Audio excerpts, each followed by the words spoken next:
Talafatu Tulafono Radio Samoa le nei fo ia solulu, usi mai alfa afonga o tala o le nei tai au.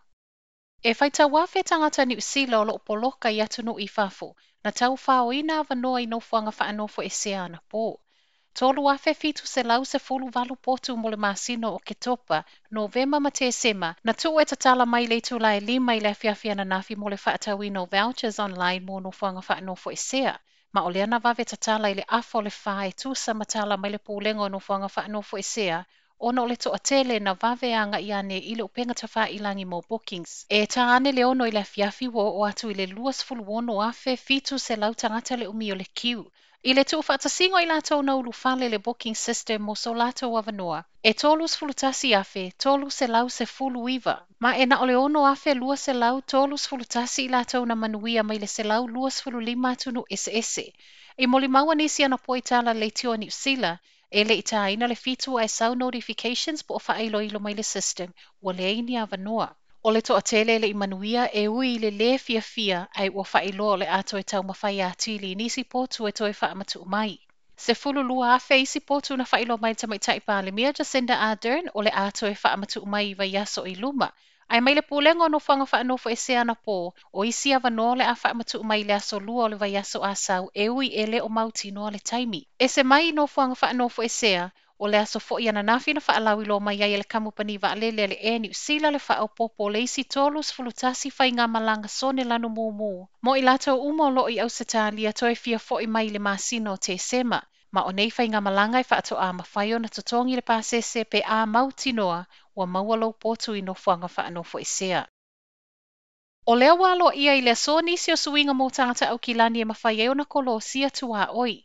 I le lapata inga vaenga tolu o iai nei Aukilani, o lea sa le mawhai e whanau o lo o aia ia I lalo malienga Tulafono. Le mawhai o na wheo ai e se atu mato e fo I mai I Aukilani peitai, o le so lewa amatalo iai o na mawhai o na wheo ai.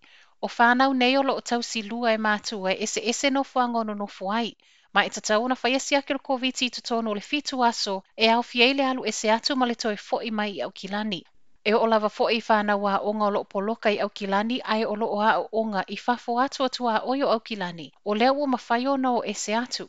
O nei suinga o lo o anga vaai fo I mai lato o le a awai atu e no nofo isi vaenga o New Zealand I whafo atu atua o Aukilani. O ia suinga nā lo ia le toe tasil minute le itulai sfululua na po. Ma e tatau ia I lato uma le atu ua motu Aukilani o na wha iloa wha amauningo siaki e negative o le COVID na whai e totono le fitus fululua I tula ai e le I whai malanga e se atu. Mo isi umatangata whewai, e tatau o na iei wha amauningo le mafua ango le a Kolosi ai tua o Aukilani ma e le tatau o na iei se whai malanga a o ngase. O lea wa iei le ioenga e faauau mai iei le Tapena le Te Huia lata le taulanga o Aukilani, suia mai iei papakura. O au nanga nei le Te Huia o loo whealua I le vau Hamiltone ma Aukilani, peitai, e sau ngata I papakura, ma e o le iwa valu minute le umi o lea whai ngā malanga.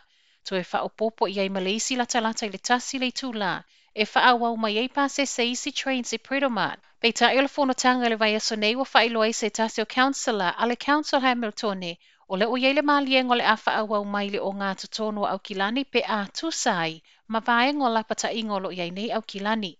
E se mai suingo vaengo lapata inga iei fo isi tu e tatauna va iei, e pe o le whaatula ngana o teimi o fe malanga I ngā trains o lo iei nei, a to ai ma le avanoa o awala trains. A whai e whetawi uma nei fuafuanga o lo iei le whaamoemoenga ia a matalo iei le masino o ke topa le nei suinga fou.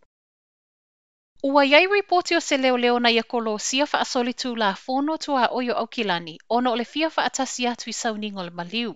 O lea ua whaia suesuenga I totono o le ofisa o leoleo e tusa ma le faatangana, na saoai le leoleo lo tuua ia e au noa ma se pepa faamaonia ua faatangailo na alu e se atu ma Aukilani. Ua faamaonia mai fo ia leoleo, o lea whai ngā malanga I le I faatangai nātu e le matanga luenga le soifua maloloina, lea e sa waile faatangana o tangata umai talo sanga e fia Kolosi atua o Aukilani. A o whai so enga I totono o le ofisa o leoleo, o lea fo I walongoina le pūlenga tūtu o tasi o lo o mata I tuina, au nanga wha leoleo. Tala muli, e tu fantasia talo tae ao lo tau sa I lia le teine titi valu tau sango Hamiltone. O Stephanie Rose, tusam whamtalanga mai leoleo Hamiltone o lo ia la e ina le hudi lanu moana malona o fuae lanu liuli ma o leitu lai ono i le afiafia na nafi le taimi muli na vaaiai. Tal sanga mai ma leoleo e whaafsota i atu le tasi pe asi la fia whamtalanga i se mea o iai Stephanie. Tala nao nei tae au, manuia le nei aso.